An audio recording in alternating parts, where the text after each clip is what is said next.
Bonjour, je vous présente un livre, oh là là, j'ai honte parce que ça fait tellement longtemps que je l'ai, j'ai adoré et je vous le présente enfin. Il est superbe et il est vraiment atypique. Ouais, c'est un premier roman de William Maurer, qui est professeur agrégé de lettres modernes et de musique, claveciniste et compositeur formé au Conservatoire de Toulouse.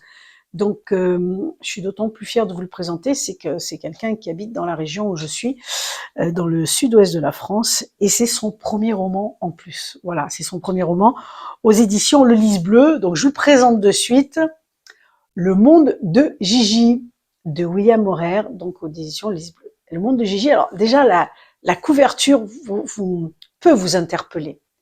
Et l'histoire qu'il y a derrière, dans toutes ces pages, va complètement vous interpeller aussi. Alors c'est une histoire, c'est un conte, c'est une fable. Ça pourrait se mélanger un petit peu dans ces trois domaines. C'est un petit bout de chaque, je dirais. J'ai adoré parce que j'ai trouvé ça complètement déjanté, atypique, et c'est ça qui m'a plu en fait, quoi, vraiment. Alors l'histoire, je vous la raconte. C'est l'histoire d'un pigeon qui se lie d'amitié avec un chat. C'est-à-dire qu'il y a le chat qui veut pas manger le pigeon et le pigeon qui a pas peur du chat. Et tout ça sous les yeux d'une petite fille qui les entend. Voilà. Petite fille qui s'appelle Gigi, donc d'où le monde de Gigi. C'est contre nature. Le chat doit niaquer le pigeon et le pigeon avoir peur du chat. Donc forcément, tout part de là. Donc c'est dans un parc et il y a des animaux alentours qui ont assisté à la scène. Et ça dérange parce que ça va à l'encontre de la nature, on va dire. Et pourtant, cette petite fille qui les écoute, qui les entend, prend leur défense. Elle demande à ce qu'il y ait un procès avec tous les êtres de la nature. Donc il y a aussi bien des mollusques que... Il y a vraiment tout, il y a même un ange qui est là. Enfin bon. Ce qui est très drôle, c'est que le procès qui se déroule à travers tous ces animaux, on a quand même l'impression que ça parle de ce que nous, on vit dans la société. C'est magnifique. On sourit forcément parce qu'à travers les dialogues, alors évidemment, quand il y a un procès, après, il faut débattre.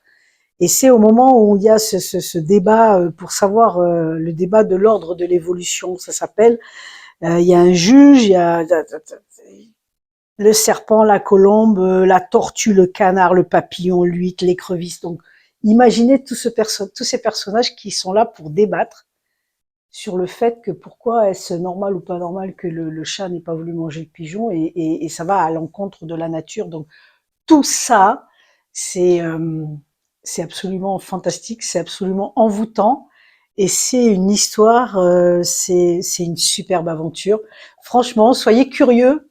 Le monde de Gigi va vous amener dans un univers absolument fantastique et en même temps qui va nous parler de ce qui se passe sur notre terre aussi, quoi, quelque part. Alors merci à l'auteur, un jeune auteur, et je l'encourage vivement à continuer parce que moi j'ai adoré. Je ne sais pas si entre-temps il en a fait un deuxième, mais bravo, merci. Et puis faut continuer absolument, vraiment. Très très drôle, très sympa, très sensible, une très belle écriture qu'on lit facilement. Enfin, moi j'ai, comme disent les Canadiens, j'ai capoté. Alors à bientôt pour le deuxième. Et puis belle découverte à vous. N'hésitez pas à laisser les commentaires et à dire ce qu'il en est. Bye bye.